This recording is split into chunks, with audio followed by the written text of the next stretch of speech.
Hey, what's up everyone? This is Anthony from Anthony's Customs, and for this review we are looking at the NECA 1/4 or 1/4 scale Batman from Arkham Origins. This figure, now let me be completely honest here. I was very worried about this figure's articulation. Generally speaking, with a large scale figure like this, when it has to be bulky and it has to have a really nice sculpt, as NECA is known for, they generally lose articulation. They generally, not NECA, but this kind of figure, this large figure, it's not like that 18-inch Spider-Man where they're able to just pack articulation all over the place.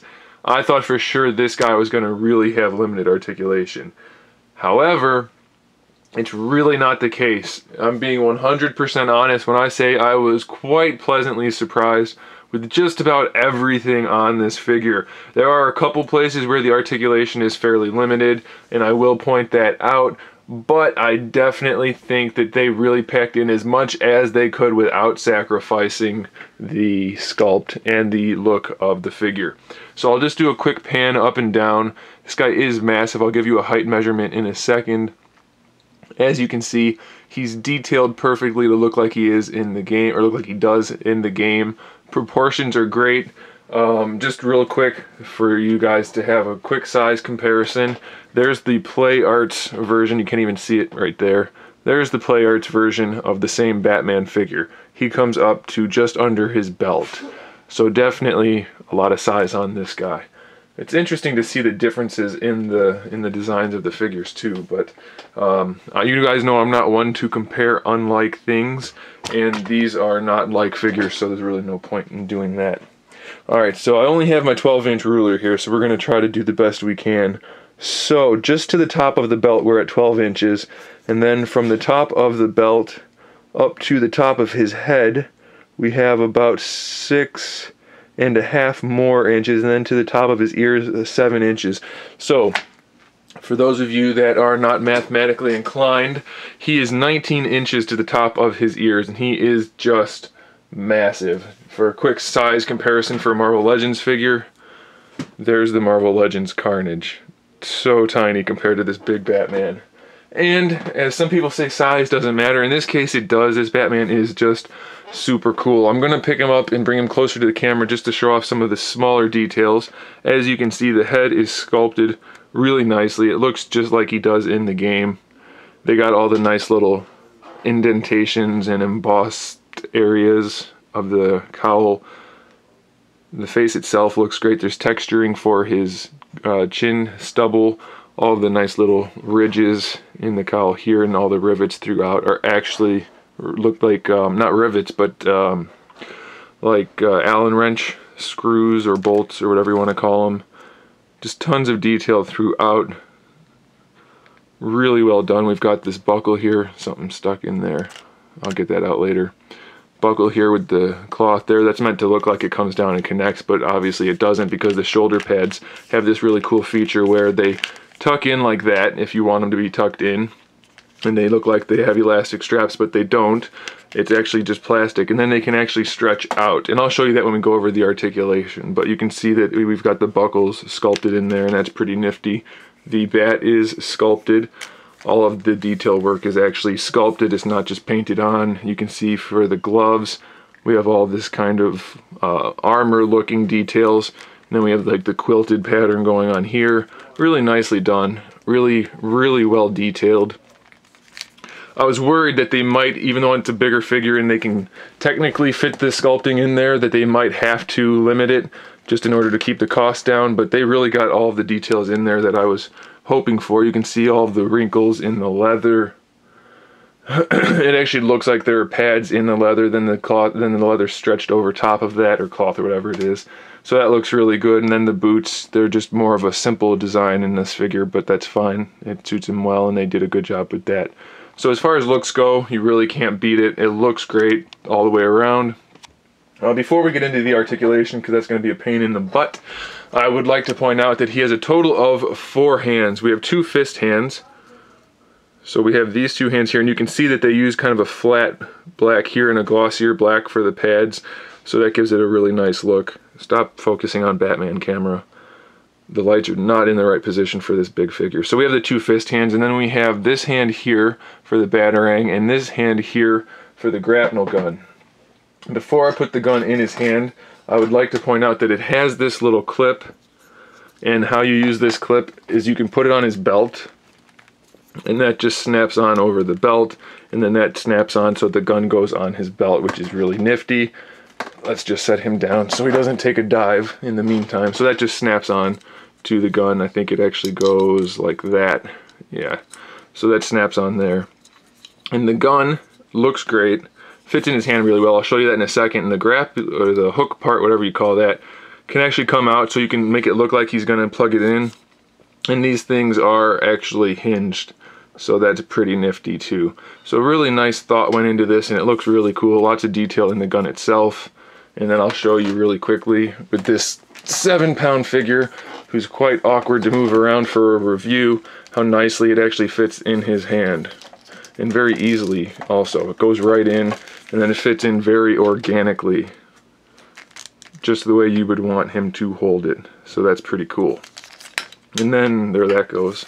And then lastly, we're going to do this the smart way. We're going to pop that off, and I'll show you the batarang. So the batarang is really well detailed. It's textured on either side here.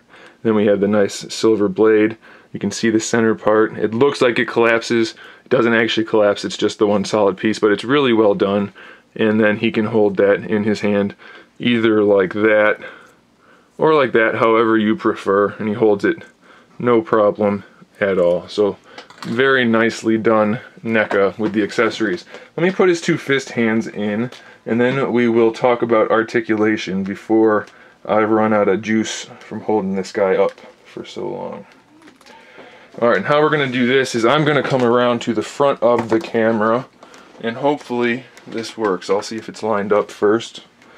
It's lined up right there. Okay, so the head articulation, I can show you that quite easily. Bring that down. It's a double jointed ball peg. So there's a ball that goes into the head and a ball that goes into the neck. So the head can move around really nicely. I don't necessarily recommend you take yours apart. I can do it because I'm a highly trained professional. And then the head, this isn't working. So the head has actually, it doesn't look up quite as far as I would have liked, but it does look down fairly well, and it can lean from side to side. And let's do this. And it just looks really natural when you're posing him, so that's good. And if your ear comes bent, you can just dunk him in some hot water or use the hairdryer to fix that. Okay, so now let's talk about the shoulders a little bit. If I put this like this, I'll be able to see what I'm doing. Okay, so the shoulders, as I said, these just go in and out however you need them to based on the pose. It's the same on the back as it is on the front. And then the shoulders themselves are basically your standard ball hinge. We have the swivel that goes all the way around, and we have the ball hinge that goes like that. And as you can see, there's a ton of nice detail in all of the sculpt work there. We have the bicep swivel in the bicep. That's really nice. It's a single jointed elbow. If you had the Gears of War figures, it's kind of similar to the first Marcus. His right elbow had this kind of joint. It doesn't look like you're going to get the greatest range of motion out of it, but you get a full 90 degrees. And you also have the rotation here in the forearm. So you can move that forearm armor however you need to. So you get a good 90-degree bend out of that elbow, and that's really nice. Now the wrists, they peg in, so obviously there's a swivel, and they have the hinge as well. So you have pretty good range of motion throughout the upper body so far. They peg in nicely and easily. Nothing feels like it's going to break, so that's pretty cool. We do have the nice fins on here. They are a softer material, so they're not going to break either, but they're not too soft, so I do appreciate that. Now we have kind of a unique thing going on. This whole chest piece here is one solid piece, but it's a softer material, and it kind of lays on top of the rest of his body. So you can see that in there, and that allows for this diaphragm joint to work. And at first, I thought I really couldn't get too much range of motion out of him, but if you try, you can. It takes a little bit of force and some finagling, but you can get him in some pretty decent poses. I don't want to force it too much now, but you have the diaphragm joint that's at least a single ball peg. It might be a double. I haven't pulled it apart to check, but you have that. Then the waist is also at least a single ball peg, so you can, let's see if I can do it this way, you can lean him side to side, you can lean him front to back. You just kind of have to work on moving it around there, you can kind of see I've got them leaned forward and to the side. So you're going to be able to get the articulation done. It's just a matter of figuring out where the pieces need to go to line it up and to make it work. So that's perfectly fine by me. I thought for sure he was going to be really stiff, and I mean it's firm, but once you try, you can get it where you want it, so that's good. And then of course the waist swivel is no problem at all. Now we have the hips to look at. He's got this really soft piece here that will allow for the legs to move, and we basically just have a ratcheted ball hinge here, T-jointed, so you can bring the legs all the way forward, almost all the way, probably, yeah, there we go, another click, so just about 90 degrees forward, all the way down. You can put them backwards, some if you need to pose them that way, so that's all good. To the side, almost full splits, and then we have the swivel all the way around here on top of this ball peg, or ball hinge. So his hips have just as much articulation, if not more, than most Marvel Legends, so that's pretty impressive so far. Now we have the knees, which I was worried about being kind of clunky and ugly, and let's do it on this side, it's a little easier for me to see. Hopefully you guys can see okay. Double hinge knee, just like a Marvel Legends figure or most of the current NECA figures. It's a kind of a stiff ratchet at first, but once you get it going, you can get the knees to bend. This bottom one's really stiff, so be careful with that. You can get the knee to bend really well. Really good range of motion, and it's not even ugly. They did a really good job of making that knee work, and especially if you only use the top joint, the knee hides really well within the armor. So that's just, I'm thoroughly impressed with this figure. Thoroughly impressed. So I wish the torso maybe had a little bit more, but that's even almost a non-issue because it does work really well once you figure out how to do it, so that's just fine. And then lastly, the one thing that I do wish was a little bit easier to work with is the ankle articulation. So I don't know if you guys can see in there. Yeah, probably not. But what happens is for the ankle, we do have this armor. It's kind of a softer plastic, so it doesn't get in the way too much, but it's still fairly firm, so it does get in the way a little bit. I can't really fault them for that just because, you know, they had to make it out of something, and it is soft. You can see it's flexible.